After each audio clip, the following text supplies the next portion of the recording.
Isso aí. Então, boa noite, pessoal. Mais uma sexta que estamos unidos. Eu vou compartilhar a tela aqui para nós. A gente caminhou bem na semana passada, né? Normalmente a gente custa caminhar, às vezes, Caminhamos bem mesmo, né, Vitor? E sim, hoje uma caminhamos evocação. bem também. Tomara, se Deus quiser. Hoje a gente vai estudar a evocação da senhora viúva Fulon, né? Que é o sobrenome solteiro, que tem o sobrenome solteiro Wallis. Deve ser alemão. Enfim, mais e assim, peço que todos prestem bem atenção nessa primeira introdução, porque o Kardec ele vai, como sempre, fazer a introdução e vai se assemelhar muito às características de um espírito superior. Né? Parece que, quando está descrevendo genericamente espíritos superiores, é muito semelhante à descrição que ele dá dessa senhora.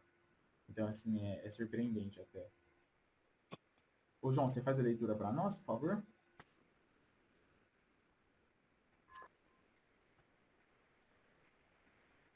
Eu só me localizar aqui. Achou? Vamos lá, então. Achei. Senhora Viúva Fulon. Sobrenome de solteira Wally. A senhora Fulon, falecida em Antibes a 3 de fevereiro de 1865, residiu por muito tempo no Havre, onde conquistou a reputação de hábil miniaturista, de notável talento. Aproveitou o primeiro como simples amadora, mas, quando lhe sobrevieram as necessidades, fez da sua arte proveitosa fonte de receita, o que sobretudo a fazia amada e estimada, o que tornava sua memória cara a todos os que conheceram, é a amenidade de seu caráter. São suas qualidades privadas, cuja extensão só podiam apreciar os que conheciam sua vida íntima. Porque, como todos aqueles nos quais é inato o sentimento do bem, ela não os ostentava e nem mesmo suspeitava deles. Se há alguém sobre quem o egoísmo não tinha domínio, era ela, sem dúvida. Talvez jamais o sentimento de abnegação pessoal fosse levado mais longe. Sempre pronto a sacrificar o repouso, a saúde e os interesses por aqueles a quem podia ser útil. Sua vida foi uma longa série de dedicações. Foi, desde a juventude, um longo rosário de rudes e cruéis provas, diante das quais sua coragem, resignação e perseverança jamais faliram. Reveses da fortuna só lhe deixaram o talento como único recurso. Foi somente com os pincéis, dando lições ou fazendo retratos, que educou uma numerosa família e assegurou honrosa posição a todos os seus filhos. É preciso ter conhecido sua vida íntima para saber tudo que suportou de fadigas e privações. Todas as dificuldades contra as quais teve de lutar para atingir o seu objetivo. Mas sua vista, fadigada pelo trabalho cativante da miniatura, extinguia-se dia a dia, mais algum tempo e a cegueira, já muito avançada, teria sido completa.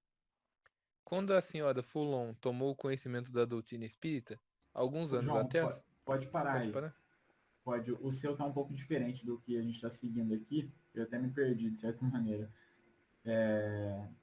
Mas, vamos falar sobre essa primeira parte, que eu imagino que esteja diferente aí no seu, mas essa primeira parte que a gente está apresentando aqui, eu não sei se vocês conseguiram perceber, né? Mas aqui a gente já consegue notar a grandeza desse espírito que vai se comunicar aqui com a gente. Olha que interessante, né? O Kardec diz que ela era um espírito sobre o qual o egoísmo não tinha nenhuma influência. Imagina a grandeza de um ser, né? E lembrando também um outro ponto muito interessante é que era uma pessoa desconhecida, né?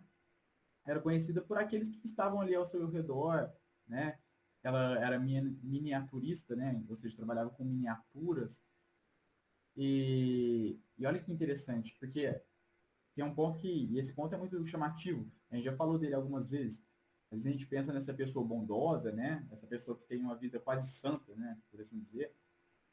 Uma pessoa conhecida, né? Entre todos, que tem o nome falado, está na boca das pessoas. Mas não, podem ser pessoas também desconhecidas, que passam desapercebidas pelos lugares, mas que têm uma vida realmente íntegra, uma vida de caridade. e que é conhecido somente por Deus, ou por alguns poucos sortudos, né? Que tem a honra de conviver com um espírito desse grau. Então, assim, chama bastante atenção. Tudo isso, e principalmente a abnegação dela, né? A abnegação é maravilhoso. A dedicação que ela tinha para sair, né, do seu repouso pessoal, da sua saúde, de seus interesses para ajudar aquele que estava precisando de auxílio. É uma grandeza muito, muito, muito grande, né? Chega até a ser um pleonasmo, mas é uma grandeza indizível. Então, e ela sempre, né, o que eu coloco aqui, ela sempre passou por diversas provas rudes, então viveu muita dificuldade durante toda a sua vida. No entanto, ela soube bem aproveitar essa dificuldade, né? Espírito já superior que era e que com certeza saiu dessa ainda mais evoluído. Mas me chama bastante atenção, né? Sempre, principalmente nessa parte, eu me sinto bastante estimulado. Nossa, olha, dá para fazer isso tem como ser feito, né? Porque como a gente estuda as virtudes de maneira geral, né? Falando ali filosoficamente, a gente fala sobre o amor, fala sobre a caridade, mas sempre chama muita atenção quando essas virtudes tomam forma em pessoas grandiosas, como esse espírito aqui. Alguém quer comentar alguma coisa sobre esse primeiro parágrafo?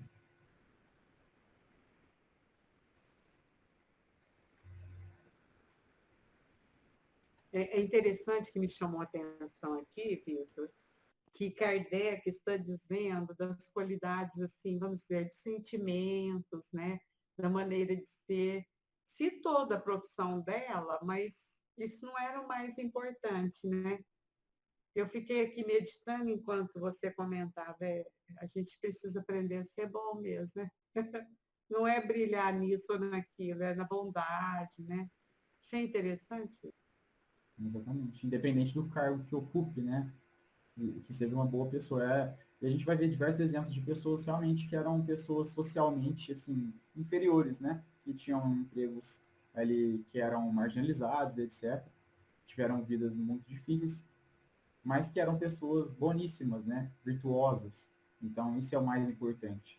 Obviamente, o conhecimento intelectual ele também é muito importante, mas a gente pode tentar progredir às vezes mais um, né? O que a gente der conta de fazer. Mas a gente tem exemplos de pessoas que às vezes não tinham nenhum conhecimento intelectual, né, nesta vida, mas que eram dotados de uma virtuosidade enorme. Chama muita atenção. A Lucélia falou, bondade, gentileza nas mínimas coisas, né, no dia a dia. É exatamente isso. Chama muita atenção porque para nós é algo muito diferente, né? É algo que a gente não está acostumado a ver. Eu fico imaginando conviver com uma pessoa dessa, gente. Deve ser uma coisa, assim, assombrosa, porque ela faz de maneira natural, né? Ela age naturalmente de maneira abnegada. É natural para ela. Então, ela é abnegada, ela é caridosa. Né? Ela não está nem se esforçando para tentar ser, a fim de mudar, né? Nesse sentido, como nós ainda temos que fazer. Então, a gente ainda tem que raciocinar, pensar, olha, eu tenho que fazer isso, né? Esse é o caminho que a caridade manda. Aí eu me esforço e faço daquela maneira. É para nós que ainda somos imperfeitos. Mas para esses espíritos que já são, óbvio que ela também era imperfeita, né? Não era pura, mas no sentido de que já era superior, né? Então para ela já era natural ser caridosa, já era natural ser abnegada. Isso é maravilhoso. É isso mesmo, ó, Victor, que eu senti assim, na leitura, o que me destacou foi essa naturalidade, né? É espontâneo, os sentimentos assim, eles vêm de uma forma espontânea, né? Não que você está tentando, treinando, mas é assim, nasce, vem dela de uma forma muito natural. E às vezes até a própria pessoa, ela não tem consciente que se... Acho que a Ivete, sua internet está dando uma Achei travadinha. interessante também essa naturalidade. Mas acho que deu para entender. Deu para entender. Eu estou notando que de vocês para mim também. Aliás, a sua está cortando aqui para mim. Essa semana, estão me ouvindo ou não? Está travando ainda. Está travando? Tá. Tá. É que ele vai e volta, né, na internet. Tá. Bom, o preto que eu acho Mas deu para entender o que você falou, né? Deu para entender a que questão é da tão espontaneidade. interessante. Muito interessante aquela moça imigrantes, uns venezuelanos que chegaram na rodoviária de Ribeirão Preto e que dormiram na primeira noite na rua.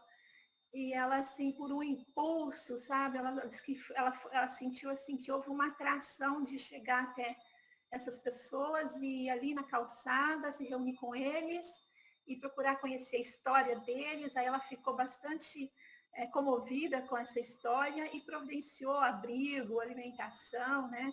Pediu ajuda para os amigos. Eu achei assim. E ela comentando de uma forma também muito natural, que foi assim, ajudar para mim foi nem ela comentou assim, mas a gente percebe assim que foi com uma naturalidade de ter esse interesse, de chegar nesse pessoal lá, né, na rua, de providenciar uma casa que ela, junto com os amigos, pagaram o aluguel, conseguiram roupa, alimentação, tinha muitas crianças, tinha idoso. E no final a família acho que reuniu em 19 pessoas depois nessa residência. E eu achei assim um gesto maravilhoso dessa moça, maravilhoso. E também de uma forma muito natural. De fato, eu acho que a gente pode pensar em inúmeros exemplos, né, que trazem, assim, inúmeros exemplos, normalmente mais de leituras ou de conhecimentos da internet, etc. Porque na vida mesmo é mais difícil a gente encontrar pessoas assim. Óbvio que a gente encontra pessoas boas, né? Mas pessoas tão boas assim como essa que Kardec está narrando aqui para nós, são raras, né? São raras. Então vamos seguir, João, na leitura, por favor. Quando a senhora Fulon tomou conhecimento da doutrina espírita, alguns anos atrás, para ela foi como um rastro de luz. Pareceu-lhe que um véu se levantava de sobre algo que não lhe era desconhecido, mas de que tinha apenas vaga intuição. Então o estudou com ardor, mas ao mesmo tempo com essa lucidez de espírito, essa justeza de apreciação que era peculiar à sua alta inteligência. É preciso conhecer todas as perplexidades de sua vida, perplexidades que tinham sempre por móvel não ela própria, mas os seres que lhe eram caros, para compreender todas as consolações que auriu nessa sublime revelação, que lhe dava uma fé inabalável no futuro e lhe mostrava a nulidade das coisas terrenas. Sua morte foi digna da sua vida. Viu sua chegada sem nenhum temor penoso. Para ela, era a libertação dos laços terrenos, que devia abrir-lhe esta vida espiritual bem-aventurada, com a qual se havia identificado pelo estudo do Espiritismo. Morreu com calma porque tinha consciência de ter cumprido a missão que havia aceitado ao vir à Terra, de ter cumprido escrupulosamente seus deveres de esposa e de mãe de família. Porque também tinha, durante a vida, abjurado todo o ressentimento contra aqueles dos quais podia lastimar-se, e que a tinham pago com ingratidão. Que sempre havia pago o mal com o bem, perdoando-os ao deixar a vida, confiando na bondade e na justiça de Deus. Enfim, morreu com a serenidade que dá uma consciência pura e a certeza de estar menos separada de seus filhos que durante a vida corpórea, já que poderá, de agora em diante, estar com eles em espírito, ajudá-los com seus conselhos e cobri-los com a sua proteção, seja qual for o ponto do globo em que se encontram. Logo que soubemos da morte da senhora Foulon, nosso primeiro desejo foi o de evocá-la. As relações de amizade e simpatia que a doutrina espírita estabeleceu entre nós explicam algumas das suas palavras e justificam a familiaridade da linguagem. É até, de certa maneira, desanimador comentar um trecho tão belo, né? A gente vê, e eu acho que vocês têm a mesma impressão que eu, né? Como a introdução sobre ela, sobre as características que ela possui, vai ao encontro exatamente das virtudes tão narradas pelos espíritos. Então, as virtudes que eles nos estimulam a desenvolver. É uma pessoa que já era dotada delas, né? E isso, de fato, é muito impressionante. Chama muita atenção. Então, o Kardec narra aqui, né? Isso é muito, muito fantástico, né? Que ela, após conhecer a doutrina espírita, ela teve o sentimento de que ela encontrava algo que ela já tinha uma vaga intuição. Então, por dentro, ela já sabia, né? Já conhecia, já tinha a intuição da vida após a morte e etc., dos preceitos morais. No entanto, ela não conhecia o espiritismo. E ao conhecê-lo, ela se encontrou, né? Inclusive o próprio Bezerra de Menezes, ele narra dessa maneira também, né? Que ao conhecer o espiritismo, foi como se ele encontrasse aquilo que ele já pensava dentro de si, né? Mas não encontrava por fora, não encontrava alguma teoria ou alguma filosofia que mencionasse o mesmo que ele pensava ali, da intuição que ele possuía. Mas ao encontrar o espiritismo, foi essa impressão que ele também teve, né? Então, isso é muito interessante, demonstra também esse conhecimento já trazido por nós, né? E o Kardec fala aqui que ela era, de fato, uma grande inteligência.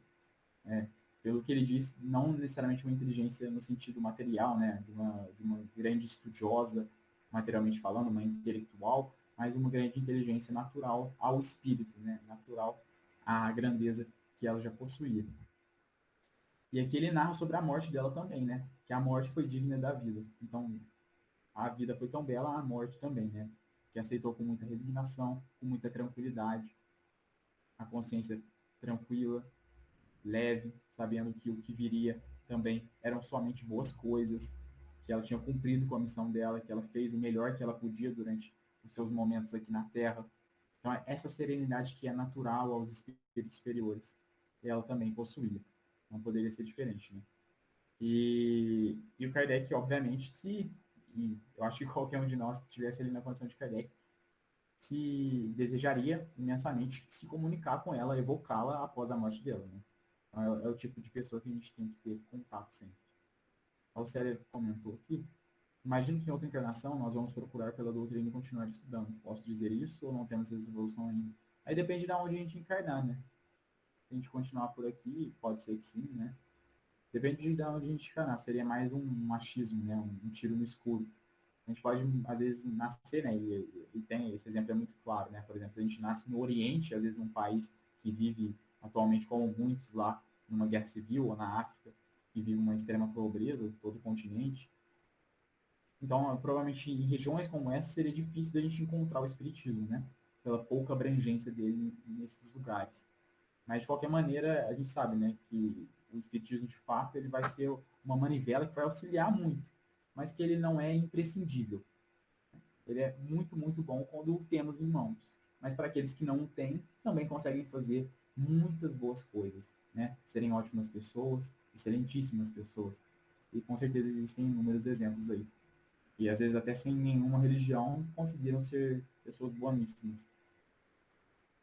Então, se nós já estamos dotados, né, de uma virtude, se já temos pontos que evoluímos, com certeza nós seremos e agiremos dessa maneira, né, conforme as virtudes já adquiridas por nós. Então, se a gente já tem pontos evoluídos, a gente não vai regredir neles, naturalmente, como nós sabemos. Então, em outras encarnações, independente do contato ou não com alguma religião, ou contato com a doutrina espírita, nós praticaremos aquelas virtudes que já somos dotados, né? E, claramente, também revelaremos aquelas vicissitudes que ainda temos a evoluir. Então, são dois pontos que a gente tem aí em nós, que, independente do corpo que vestimos, a gente vai estar destacando. E esse espírito aqui é um exemplo disso, né? Não teve contato com o espiritismo por grande parte de sua vida, mas quando teve, só se encontrou ali, né? Só estimulou ainda mais a ela continuar, a ter fé no futuro, né? Uma fé cada vez mais inabalável no futuro, mas ela só se melhorou ainda mais, né? Só foi mais estímulo, mas ela já era uma ótima pessoa, né? Uma pessoa virtuosa. Você quer comentar, João? Não, eu só apertei aqui, acho que eu abri o microfone sem querer. Achei que você ia fazer um belíssimo comentário para nós aqui. Eu quero ver igual... quem vai falar na hora que ela estiver de lá. Estou doidinha para ouvir. Exatamente. Mas é igual você disse. É igual você disse, é belíssimo. Dessa, né? Mas causa esse sentimento, né, Mariane? E é até, de certa maneira, inspirador para nós, né? A fim de que nós possamos nos desenvolver para sermos dessa maneira também, porque pessoas como essa, elas atraem, né? Elas chamam a atenção no sentido bom, né? As pessoas querem estar perto delas. Conviver com uma pessoa assim, é de uma sutileza, né? É de uma grandeza, uma serenidade. A gente sente os fluidos só de pensar nisso, né? Então, conviver com pessoas assim nos inspira a sermos pessoas assim, né? Para que os outros tenham o prazer de conviver conosco, né? Sendo boas pessoas, pessoas virtuosas, caridosas, né? É um desejo, é um estímulo que esse tipo de casos traz para nós, né? Então, se a gente pensa, opa, mas espera aí, eu não encontro ninguém que vive, né? Que é dessa maneira perto de mim. Então, que sejamos dessa maneira, né? Que buscamos ser cada vez mais dessa maneira, para que possamos dar esse privilégio para quem vive conosco de ter a presença de pessoas boas, né? Inspiradoras, como um espírito dessa grandeza. É realmente inspirador, né? A gente quer até perto, quer ficar perto e não quer largar, né? Fica comigo aqui e não vai embora não, que eu vou te seguir onde você for. Né? Eu acho que é esse tipo de sentimento, né? Peter, baseado assim, em relação ao que a Lucélia comentou, né? Se nós continuaríamos estudando e tal, me veio assim no pensamento a questão assim, nós estamos estudando, é como uma escola mesmo, né? Nós estamos estudando, depois que você estuda, você passa por testes e provas, como uma escola, né? Você não só estuda aquela disciplina, mas depois você tem que fazer uma prova para ver se você realmente aprendeu. E fazendo uma correlação aí com o texto, esse espírito provavelmente, né, já deve ter percorrido um caminho de aprendizado em outras encarnações, né, aquilo foi evoluindo, e essa existência dela foi assim recheada de provas que ela veio assim enfrentando de uma forma nobre, né, e colocando em prática um aprendizado que talvez tenha vindo até de outras, né, vivências. Então, e como ela disse aqui também, a Lucélia, né, são as pequenas coisas, né, nas coisas do dia a dia, né, não assim grandes feitos, mas acho que é a soma das oportunidades e dos testes que são apresentados para você no decorrer da vida, né, da vivência aí, do dia a dia mesmo. Seremos A quem muito testados. foi dado, muito será pedido. De fato. É isso aí.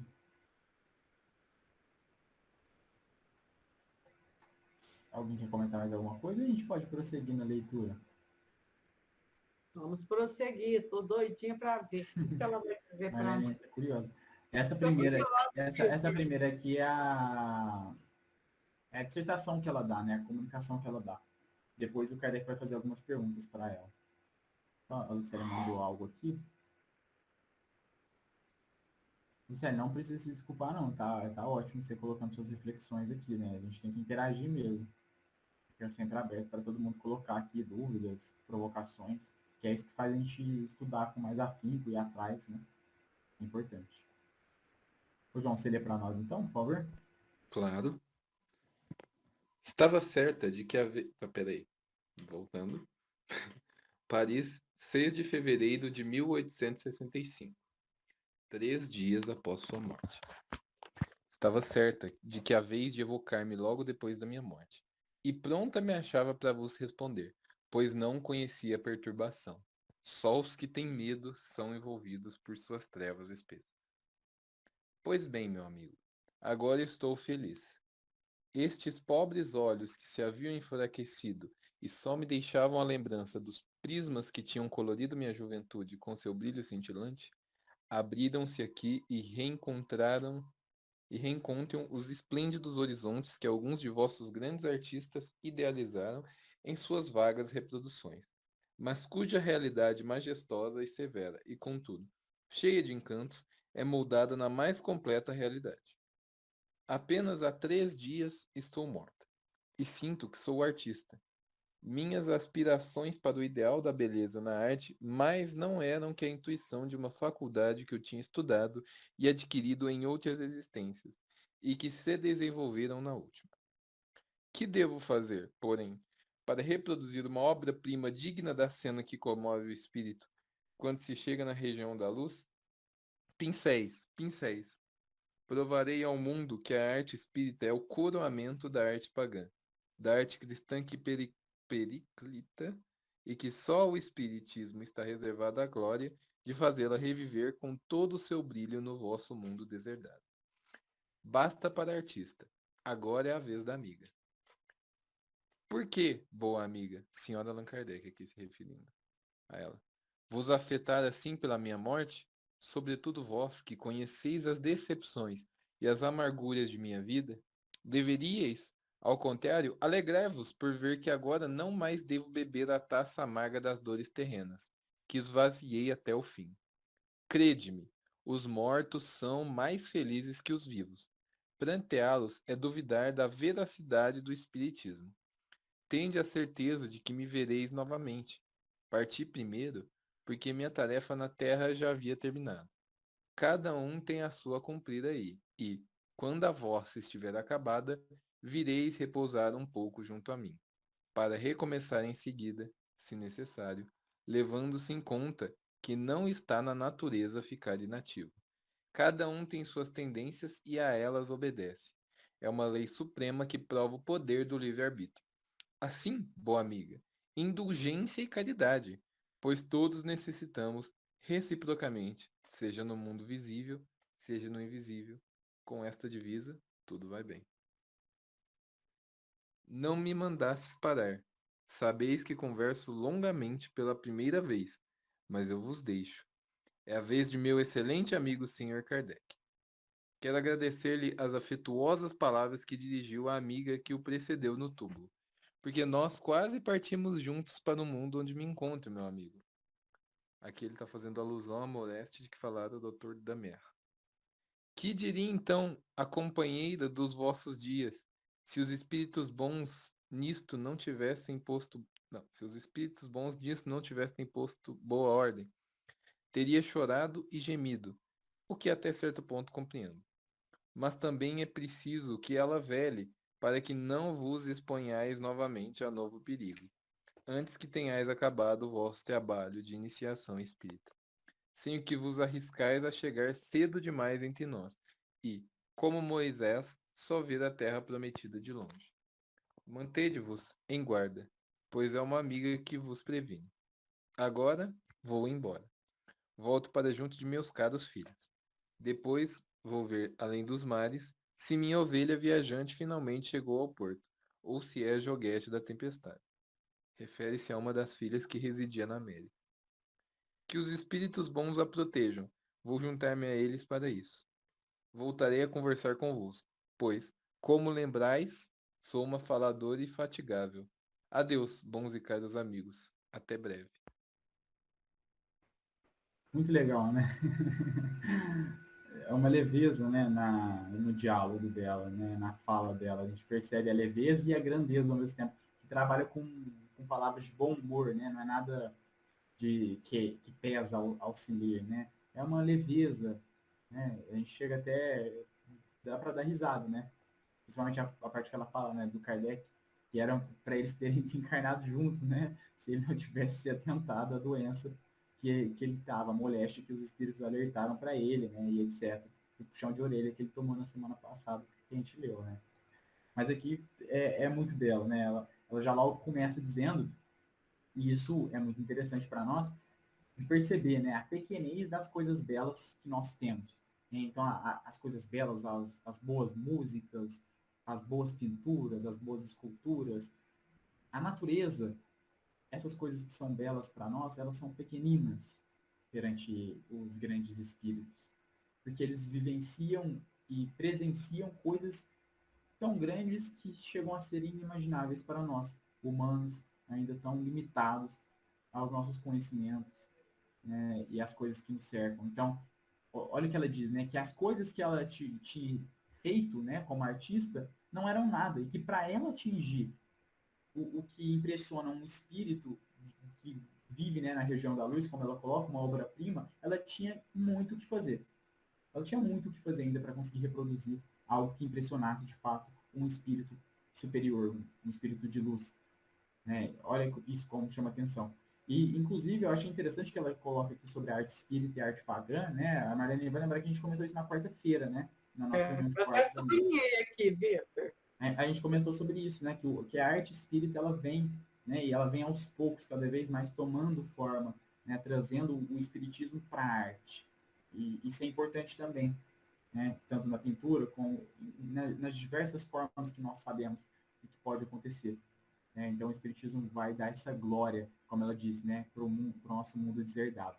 E aí depois ela começa a deixar uma mensagem para quem, né? Para Amélie, né? A esposa de Kardec, que é muito interessante. Ela já começa com um bom tom, né? Por que você está chateada com a minha morte, né? Você tem que agradeça por mim. Você viu as dores, né? A amargura que eu sofri durante toda a minha vida, né? Então, não se chateie, mas alegre-se por mim, porque agora eu estou muito feliz, né? E ela coloca: acreditai-me, os mortos são mais felizes do que os vivos, né? E chorá-los é duvidar da verdade do espiritismo. Então, ela trabalha com um bom humor, né? Não é nada assim sombrio, né? Nem lúgubre. Ela trabalha com, ao mesmo tempo, uma seriedade, com uma grandeza e com uma sutileza, né? Com um bom tom, com um bom humor, né? Levando a conversa, né? Aqui no caso a comunicação dela. Ela diz e ressalta, né? Os pontos que nós já tanto estamos cansados de saber, né? Que se ela foi é porque tudo se finalizou para ela, então já era o momento dela e ela estava muito bem ali, né? E eles se reveriam, se veriam novamente no futuro. Então que tranquilizassem o coração, pois se veriam, ela não precisava chorar, né? E depois ela vem falar para Kardec e faz, né? Imagino que até essa brincadeira, né? Pois por pouco não partimos juntos para o mundo que me encontro, meu bom amigo. Né? Então, um tom de brincadeira, né? E tem essa leveza. Acho que a gente imagina até, de certa maneira, os espíritos uma sobriedade que não é característica deles no sentido de chegar a ser até lúgubre, né? Não é um aspecto lúgubre. Não, é uma alegria junto com uma seriedade, né? Então, eles trabalham também com alegria. E isso é característica. A gente está vendo aqui um espírito superior, claramente, a gente viu, trabalhando com um bom tom, né? Brincando ali com o Kardec. Então, ó, fica de olho, é um puxão de orelha ao mesmo tempo, né? Então, olha, fica de olho, você não faz isso de novo, porque você precisa cumprir a sua missão. Né? Você tem mais tempo aí do que eu, então fique atento e escute os bons espíritos que estão aí te auxiliando. Né? Que ela até coloca isso também, dessa maneira. Então, e por fim, ela dá, né, esse ponto, né? Ela até coloca essa analogia com Moisés, né? Moisés, senão ele seria como Moisés, né? Que ficaria ali, chegaria e só veria a terra prometida de longe, né? Não chegaria de fato na terra prometida. Então, que ele ficasse alerta, né? E deixa esse ponto, né? Assim, fantástico, né? Essa primeira comunicação, ela narra e deixa claro, né, as características que, para quem a conhecia, eram óbvios que se tratava dela mesma, né? Provas de identidade, essas provas de identidade que aqueles que são próximos reconhecem, como, por exemplo, o que ela recorda, né? De que ela era uma ótima conversadeira, né? Gostava de conversar, gostava de falar, e que se deixasse ela ficaria falando ali por muito tempo. Então, que ela voltaria e que ela gostaria de falar mais, porque ela sempre foi assim, que eles bem sabiam disso. Né? Narra, por exemplo, da filha que morava na América. Então, são o quê? Provas de identidade que o espírito solta, né, naturalmente e espontaneamente, e que para aquele que conhece a identidade do espírito quando encarnado, reconhece essas provas, né? Então, provavelmente o médium desconhecia, inclusive, esse fato, né? Não sei qual era o grau de conhecimento do médium sobre ela, mas são fatos muito característicos e particulares, né? Como a filha que mora na América, né? A filha que viajava naquele momento para a América. Então, muito interessante. Já traz a alegria característica desse espírito, né? A gente sente, é interessante que sempre quando a gente entra em contato com os textos desses espíritos, a gente sente os fluidos deles, né? Então, a gente percebe a alegria dela, o bom humor, percebe a serenidade, percebe a grandeza também, ao mesmo tempo. Alguém quer comentar sobre essa primeira comunicação dela? Nossa, achei ótimo. A Lucélia também comentou aí que a visão dela do plano espiritual Queria perguntar, né? No começo ela fala, pois não conhecia a perturbação. Só os que têm medo são envolvidos por suas trevas espessas. Eu queria entender que eu fiquei pensando, eu li um pouco antes, né, de hoje. Eu pensei aqui, eu até marquei pra botar aqui e jogar no grupo, porque eu não entendi. Ela não teve perturbação, ela não passou. Não são todos os espíritos que passam pela perturbação. Não, assim, como a gente viu, né, não são todos os espíritos que passam pela perturbação. Porque a perturbação se deve realmente ao grau de evolução que ele tem. Então, aqueles que são mais evoluídos, eles terão uma passagem tranquila, né? Lembrando, a perturbação não é de cunho moral, ela é de cunho de fato material. Mas para aqueles que já estão mais evoluídos, eles estão naturalmente também mais desapegados à matéria. Então a perturbação para eles não acontece como acontece, por exemplo, para um espírito inferior, que às vezes sofre ali por dias, meses, né, no processo de perturbação. Ao contrário do que aconteceu para ela, né? Então, ela nem teve perturbação, ela já logo se desprendeu e passou e se encontrou lúcida. Como outros que narraram aí, por exemplo, o Demier narrou na semana passada, ou foi o Sansão que falou.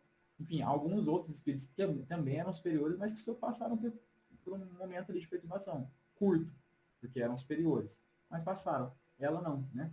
Ela não passou pelo processo de perturbação. O que ela coloca aqui, né, do medo, né, só passa aqueles que têm medo, talvez ela queira de fato, né, dizer, ela coloca aqui, somente aqueles que têm medo ficam envoltos por suas espessas trevas, né? Eu penso que ela quis dizer exatamente que os que são inferiores que passam pela perturbação, como Kardec explicou para nós, né, no primeiro capítulo dessa segunda parte do livro, né, quando intitulado A Passagem. Então ele narra sobre isso, né, sobre a superioridade estar atrelada com a perturbação, com a maior ou menor perturbação. Então, o espírito superior, a perturbação vai ser pouca ou nula, de fato, como foi para ela, né? É natural. Mas para aqueles que são inferiores, né? Aqueles que têm medo são os inferiores, né? Então, nós ainda que temos medo, muitas vezes, etc., a gente ainda passa pela perturbação. Só lembrando, né, Vitor, se você já disse para o João Vitor aí, essa perturbação ela pode ser de segundos a anos. Para ela deve ter sido um segundo. Só o ponto de sair daqui já largar o corpo e se ver no mundo espiritual. Mas isso não é para qualquer um, não, viu? É só para a senhora Fulon. De fato. Mas a gente vai chegar lá ainda. É só ter paciência que a gente chega. A Lucélia tinha comentado aqui, deixa eu ler, ela colocou, né? Ela percebe o mundo espiritual de acordo com o dom artístico, né? Isso realmente, ela narra isso, né? E até que eu tinha narrado da passagem, né? Que ela diz sobre o que ela precisa ainda aprender muito para conseguir reproduzir uma obra que impressiona um espírito superior, né? Uma obra de arte. E tem uma comunicação que a gente vai estudar, se eu não me engano, é nos Espíritos Felizes, deve ser uma das próximas aí. E o espírito diz assim que as coisas que ela presenciou eram coisas que fariam o arco-íris se empalidecer. É desse jeito que ela coloca. Ela coloca de uma linguagem muito poética, né? É um espírito... É um espírito de uma mulher, não me lembro... É mais pra frente, a gente vai estudar ela. E ela coloca essas palavras, me marcou muito quando eu li a primeira vez, há alguns anos. E eu fiquei pensando, né? Imagina a beleza disso. Algo que faria o arco-íris, que é uma coisa tão bela para nós humanos, se empalidecer, né? Deve ser uma coisa belíssima, né? Indizível para o nosso vocabulário. Né? A Lucélia colocou, né? Sua evolução lhe deu a liberdade de ir e vir. Evolução é sinônimo de mais livre-arbítrio, escolha maiores. Isso, exatamente. É isso aí. Eu tenho uma dúvida com relação a espíritos mais evoluídos. Veja que no caso aqui dessa personagem, ela teve problemas, por exemplo, problemas de visão, né? Que no final ela praticamente estava cega, estava enxergando muito pouco, foi isso que eu entendi do texto, né? E também ela narra de uma forma assim que a vida terrena para ela não foi fácil, né? Ela enfrentou problemas assim de todas as naturezas, né? Ela parece que fala de relacionamentos, fala da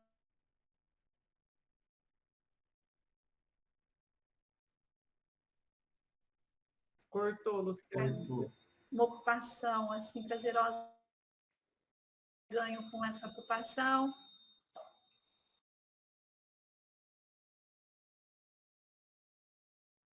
Estão me ouvindo? Agora voltou, mas tá travando. Se você quiser digitar, Ivete, a gente lê o que você colocar, talvez dessa maneira corra melhor.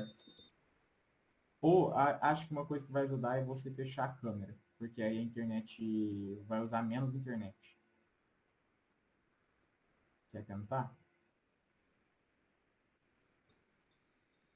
Eu acho que eu tenho que baixar algumas telas que estão abertas aqui. Eu acho que é isso que está acontecendo. Mas vocês conseguiram ouvir alguma coisa ou não? Não, travou bastante. Não? Não, então deixa. Tudo bem. Vou tentar fechar um pouco das janelas aqui para ver se melhora. Tá ótimo. Qualquer coisa você volta a falar com a gente. Alguém quer comentar mais alguma coisa? Só deixar para o João, depois de indicação, né? Eu estava até pegando a parte aqui para ele ler, né? Que para ele reler, né? Eu acho que vai ajudar bastante, talvez, nessa dúvida dele. O primeiro capítulo da segunda parte, chamado A Passagem, que lá o Kardec vai falar bastante sobre isso, né? Quer ver? Eu peguei o texto aqui. E ele narra, né? Ele diz que o espírito ele passa para um espírito superior, ele passa pela perturbação e a perturbação é quase nula, né? Não há perturbação pela grandeza, né? Pela evolução de fato dele, etc. Então não há perturbação, é quase nula. É a maneira que Kardec coloca, mas acho que vai te ajudar bastante, João, se você reler todo, não é muito grande, né? Todo esse primeiro capítulo dessa segunda parte do Céu e Inferno. E lá o Kardec vai esmiuçar bastante. No Livro dos Espíritos também tem, se eu não me engano, da saída da vida corporal, a volta à vida espiritual, algo do tipo. É o título, se eu não me engano, está na segunda parte do Livro dos Espíritos. Você encontra lá. Aí vai falar também sobre isso. Ok, obrigado. Imagina. Se alguém não quiser comentar, pode comentar, pessoal. Mais alguma coisa? Aqui agora o Kardec vai fazer algumas perguntas para ela, né? Senão a gente pode continuar. A gente pode continuar. Então vamos lá. Você lê para nós, João? Claro. Cara senhora Fulon, estou muito contente com a comunicação que destes outro dia, e com a promessa de continuar nossas conversas, reconheci-vos perfeitamente na comunicação. Ali faláveis de coisas ignoradas do médium, e que não podiam vir senão de vós. Depois, vossa linguagem afetuosa a nosso respeito é bem de vossa alma amorosa. Mas há em vossa linguagem uma segurança, um aprumo, uma firmeza que não conhecia em vossa vida. Sabeis que a este respeito eu me permiti fazer-vos mais de uma advertência em certas e determinadas circunstâncias.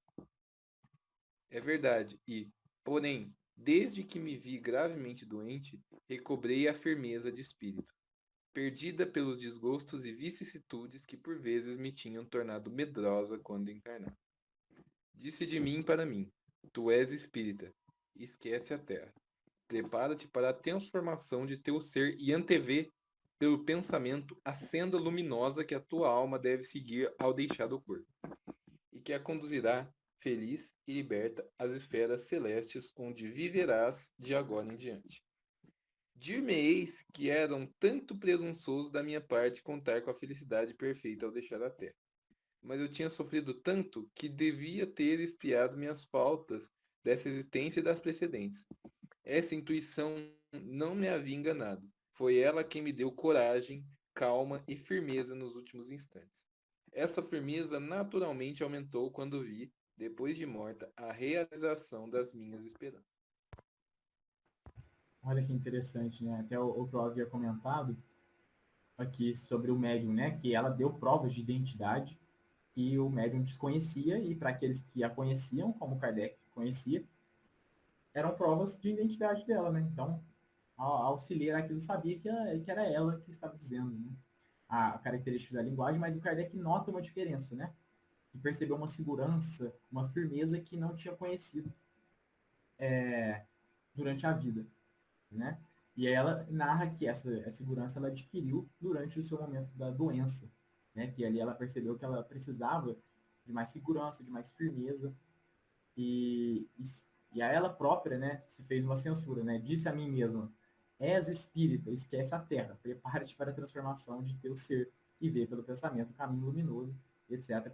Então, olha aí, né? Até parece, né, naturalmente, que como a gente leu Kardec narrando e descrevendo ela, que que ela tenha passado, às vezes, né, naturalmente, todo o percurso, sem precisar ali se dobrar através da vontade para seguir por algum caminho, né? Ou, não, isso daí eu não tenho que fazer, vou fazer isso aqui, que é o correto. Aqui, nesse momento, ela está mostrando para nós, olha, que nesse sentido, ela estava indo um pouco apegada, né?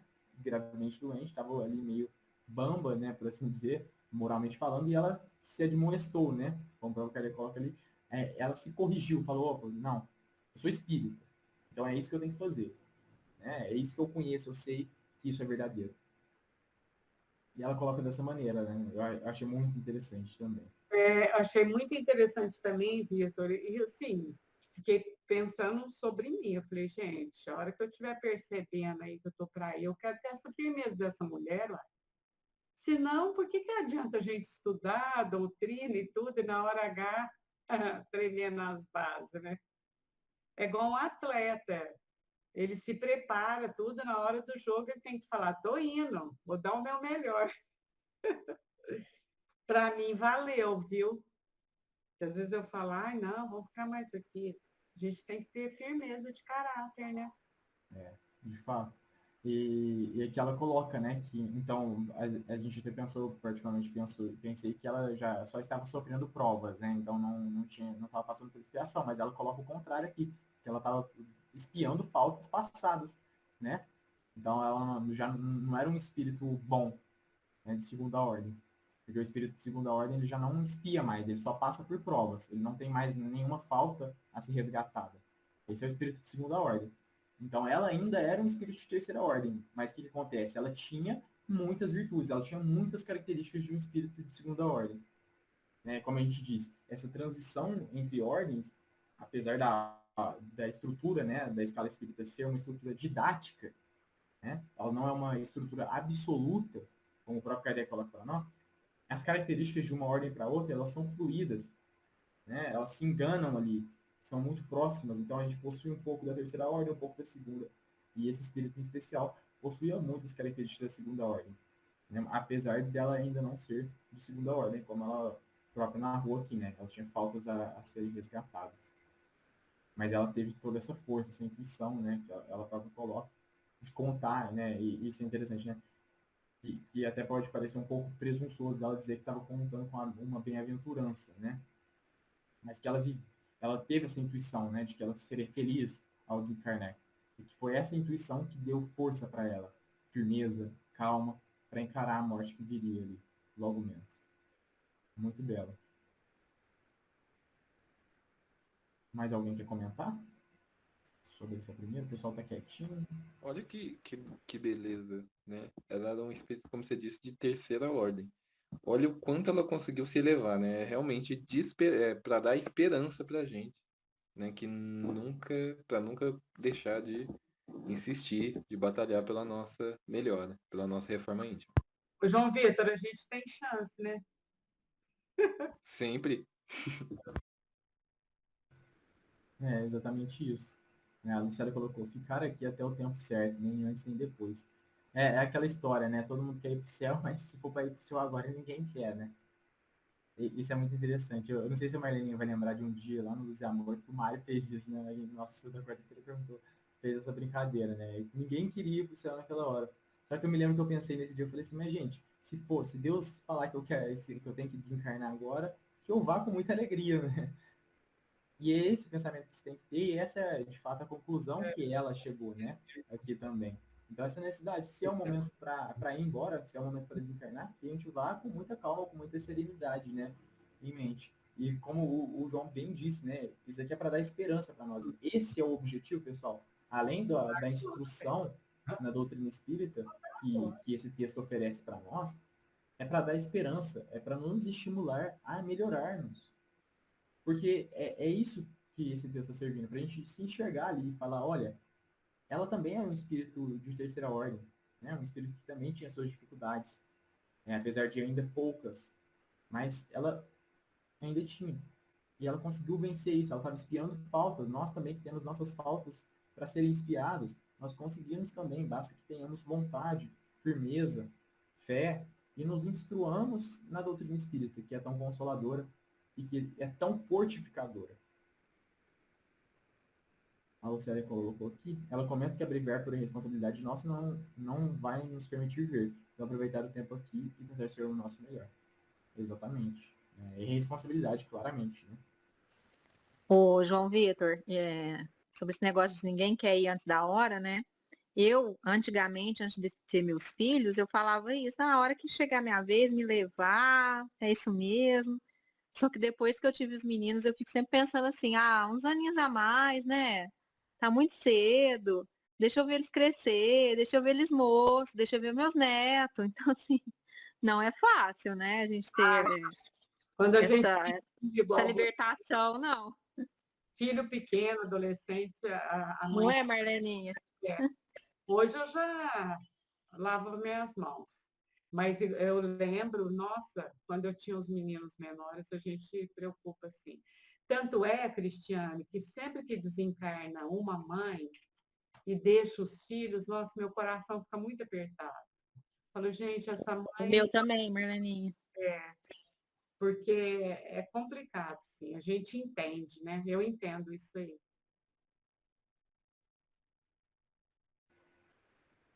Ainda é difícil para nós, né? Esse espírito que era tão bom, né? A gente viu uma pessoa tão virtuosa ter dificuldade, óbvio que para ela foi bem menos que isso, né? Ela foi com um pouco de esforço ela já conseguiu se orientar, né, a si mesma, né? Dizer, és espírita, né? Esquece isso aí. Se é o momento, então, que vá com tranquilidade, né? Ela até dá um puxão de orelha em bom tom na Amélie, né? Dizendo, olha, não chore, né? Não chore por mim que eu estou mais feliz. Tinha chegado o meu momento, sofri com tanto amargor, então era o meu momento de partir e tá tudo bem, né? É um fato, como a gente já discutiu algumas, né, inúmeras vezes aqui no nosso encontro, sobre a morte, né, a dificuldade que a gente tem de lidar com ela, de encará-la, de aceitá-la, né, tanto para os outros como para nós. Então, a gente ainda tem a morte como um tabu muito grande, e o Espiritismo ele vem, de fato, para matar a morte, como a gente comumente disse, né? Então, ele vem para acabar com a morte, de fato, né, e saber que a vida é vida sempre, e a morte é uma parte da vida, né? E é uma parte bem pequenina, porque a vida não cessa, a vida continua sempre. Então, o Espiritismo ele vem para revolucionar nesse sentido para nós, que ainda temos naturalmente uma carga muito grande de um tabu que a morte traz para nós, né? Dessa separação das pessoas que nós amamos, esse distanciamento, quando o Espiritismo mostra que é o contrário, né? Que aqueles que se amam jamais se separam, estão sempre unidos pelo amor, né? Então, o Espiritismo vem para quebrar com esses conceitos que a gente, aos poucos, vai internalizando, né? Aos poucos mesmo, porque para nós ainda é difícil. Mas, como nós bem dissemos aqui, né? Isso aqui é uma inspiração para nós, é um exemplo. Então, que a gente possa se inspirar e levar para a nossa semana, até semana que vem, que a gente continua aqui ainda nessa comunicação, a gente tem mais coisas para aprender com esse espírito, né? E, enfim. E finalizamos por hoje, né? Já deu o nosso horário. Alguém quer deixar aí uma última palavrinha para nós? Eu Ninguém? estou adorando, João Vitor, esse estudo, né? Com essas comunicações. A gente aprende tanto, né? É muito inspirador, né? Eu sempre me sinto Muito muito exortado, me sinto é, muito estimulado ao ler, porque é o que eu acabei de dizer, né? É um exemplo que a gente percebe que é real, né? São as características, as virtudes estão sempre ditas para nós pelos espíritos, vistas em pessoas, né? Ali encarnadas em alguém. Então, isso é muito estimulador, que a gente vê que é possível ser feito. Né? Quando sai do campo somente teórico das ideias, né? E se torna concreto ali numa pessoa que fez, fica diferente, né? Toca mais ali no coração, toca mais no nosso íntimo. Mas, então, vamos finalizar, né?